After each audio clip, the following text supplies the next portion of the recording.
Le Conseil des ministres s'est réuni ce lundi 8 mai 2023 sous la présidence du chef l'État Faure Sozimna Gnassingbé. Le Conseil a examiné 1.01 avant-projet de loi, écouté 3.03, communication et suivi un séminaire gouvernemental. Au titre de l'avant-projet de loi, 3. Le Conseil a examiné et adopté l'avant-projet de loi portant lutte contre les changements climatiques. 4. Le contexte mondial est marqué par l'accentuation de l'impact des changements climatiques avec des effets et conséquences négatifs pour l'environnement et le développement socio-économique de la plupart des pays, en l'occurrence les pays en développement. 5. À cet effet, il est apparu nécessaire de prendre des mesures visant à renforcer la mise en œuvre des activités à fort potentiel de réduction des gaz à effet de serre ainsi que la promotion du développement des technologies innovantes en la matière. 6. C'est dans cette dynamique que s'inscrit le présent avant-projet de loi qui permettra au Togo d'encadrer toutes les actions et mesures prises à travers l'intégration des questions de changement climatique dans l'ordonnancement juridique national. 7. Son adoption s'inscrit dans le cadre des réformes prioritaires inscrites dans la feuille de route gouvernementale, notamment celles relatives à la législation environnementale, conformément aux ambitions de renforcement des structures de l'État. Au titre des communications. 8. Le Conseil a écouté une première communication relative à la gestion, exercice 2022, de la Société autonome de financement de l'entretien routier, SAFE, présentée par le ministre des Travaux publics. 9. Cette communication présente au Conseil, le rapport d'exécution financière de la SAFE, au titre de l'année 2022. 10. En effet, le développement et la modernisation des infrastructures de transport routier occupent une place prépondérante dans notre pays et constituent un des leviers de la croissance économique et sociale. Aujourd'hui, le réseau routier national s'agrandit et la mise en œuvre des grands projets d'infrastructure suit son cours. 11. Afin de préserver les acquis et renforcer davantage la sécurité routière ainsi que la praticabilité du réseau national en toute saison, il importe de veiller à son entretien courant et périodique.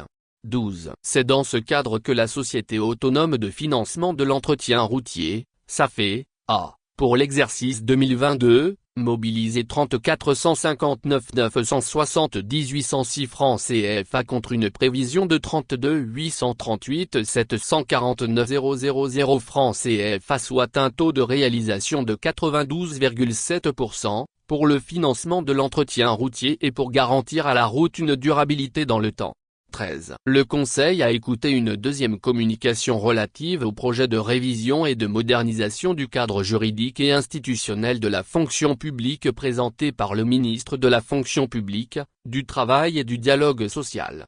14. La présente communication vise à rendre compte au Conseil de l'état d'avancement du processus de réforme du cadre juridique et institutionnel de la fonction publique, en vue de recueillir les contributions et orientations pour sa poursuite et sa mise en œuvre.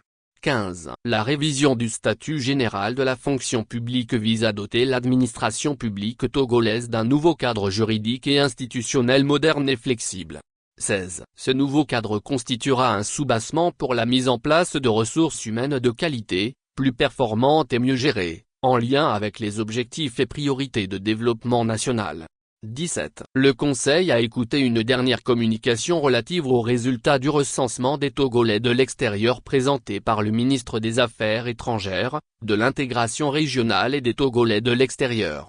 18. Le dit recensement a permis de dénombrer les Togolais de la diaspora afin de mieux les connaître quantitativement et qualitativement, de maîtriser leur répartition dans le monde et d'identifier leur profil de compétences. 19. La campagne de recensement a eu lieu du 08 mars au 30 juin 2022. Les résultats du premier recensement de la diaspora estiment le nombre de Togolais vivant à l'étranger en 2022 à 950 436 personnes, se répartissant par sexe comme suit, 44,18% de femmes et 55,82% d'hommes. 20. À partir de ces résultats, le gouvernement pourra mieux adapter les différentes politiques publiques de développement, affiner les orientations stratégiques en matière de gouvernance des relations avec la diaspora et amplifier les initiatives, en vue de les rendre encore plus inclusives et plus participatives.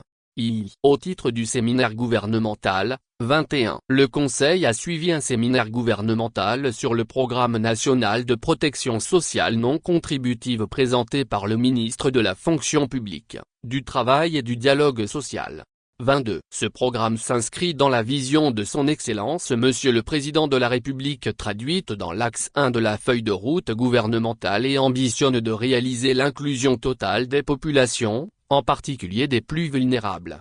23. Il vise à définir les modalités pour l'extension des programmes de protection sociale afin de renforcer notre réponse face au choc, ceci en faisant face aux défis que connaît la protection sociale dans notre pays, la coordination, la mobilisation des ressources et le ciblage efficient des bénéficiaires. 24. Le Conseil a instruit pour que le programme soit finalisé dans les plus brefs délais afin d'assurer sa mise en œuvre efficace avec l'appui des partenaires pour le bien-être des populations. Au titre des divers. 25. Le ministre d'État, ministre chargé de l'administration territoriale, a rendu compte au Conseil du déroulement du recensement électoral démarré depuis le 29 avril 2023. 26. Le gouvernement saluant la mobilisation de la population a déploré les dysfonctionnements et difficultés et a appelé les acteurs à tout mettre en œuvre pour apporter des solutions afin que la suite du processus se déroule dans la sérénité.